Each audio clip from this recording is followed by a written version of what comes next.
All right, guys. I hope everybody's doing well to start. And for my persuasive speech today, I'll be talking about the topic on gender equality.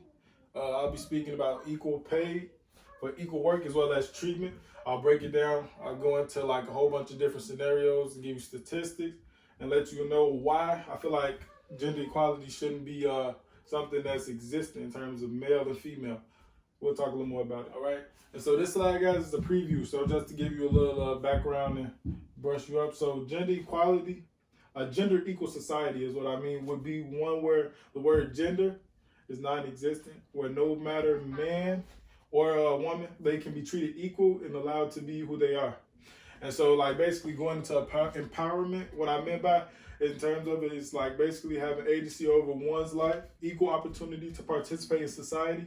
Women empowerment or female empowerment is the process by which women gain influence and equal opportunities to pursue personal as well as social and economic endeavors and engaging in all parts of society on the same basis as men. So basically with these pictures, they also give us a little visual showing like a woman, they being able to do something a man would do in terms of like the picture, showing she's strong, she's capable as just as much as a man, and it's just giving us the ends out. It's kind of small, but it's just showing gender equality principles.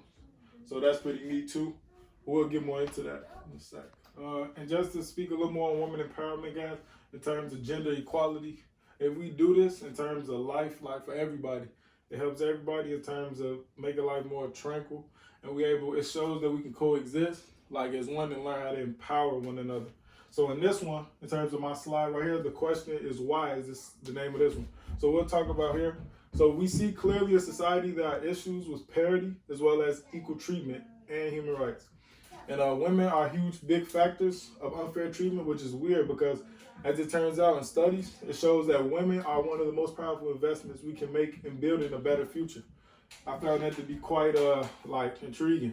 So also worldwide, women constitute the majority of 1.7 billion unbanked adults, which is it's ridiculous because it's like, man, like in terms of that's just basically saying an unbanked adult is somebody that doesn't have like a bank account or any financial stability or like financial help in terms of that, so they don't have any money.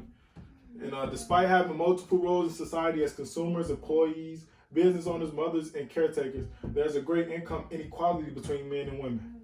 A woman's chances of receiving credit are lower than it is for a man. Yet, an increasing number of families, the woman provides much of all of the family's income. Therefore, one way in how to empower women is to increase their access to essential financial services. And I think that's just the way to scratch the surface in terms of helping that women to be able to on the same level as men. And from that last slide, guys, I just felt that was real jaw-dropping evidence, because it's crazy to me to simply think that women, in terms, I feel like we should make it more of a priority to make women looked at in terms of help. They need more help in terms of being empowered, because why not help everybody be able to function in terms of men and women? I feel like everybody has the same capabilities. So I feel like in terms of that, I'll go into the understanding why I'm speaking like this. Understanding the need is, so globally, working women still earn 24% less than the men on average. Gender inequality remains an everyday reality for the world's women and girls. It can begin right at the moment of birth, continue throughout the course of a woman's life. Also, to change this, we can provide women and girls with equal access to education, healthcare, decent work, and representation in the political and economic decision-making processes with fuel, sustainable economies, and benefit societies and humanity at large. Implementing new legal frameworks regarding female equality in the workplace can and will help the gender discrimination.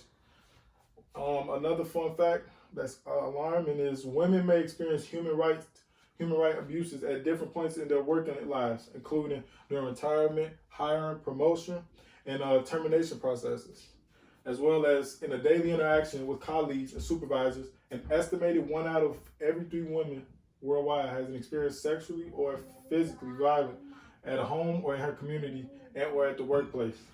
Looking at that fact, guys, it's crazy because it's like, would you be able to take that? Let's say if you were a man, men reading this, putting yourself in their shoes, would you be able to take this? How would you adjust to it? I feel like we both know the answer to that. Like nobody would be able to, so we should look at it like, man, what if it was me? All right, guys. This slide is titled "Numbers Don't Lie." But gender equality is not only necessary in terms of a fundamental human right, as well as a necessary foundation for a prosperous, peaceful, and sustainable world for everybody. So I feel like that's another reason we should lean toward being more inclusive with women and bringing them up instead of keeping them as if they're weak competing. Should be more of a team effort, per se.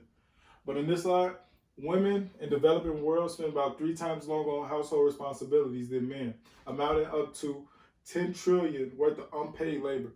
That's basically saying moms that stay home, all that hard work they do, that's basically the dollar amount. And that's like outrageous just to think of, imagine, on one person in terms of that. And one factor that greatly limits women's empowerment is poverty.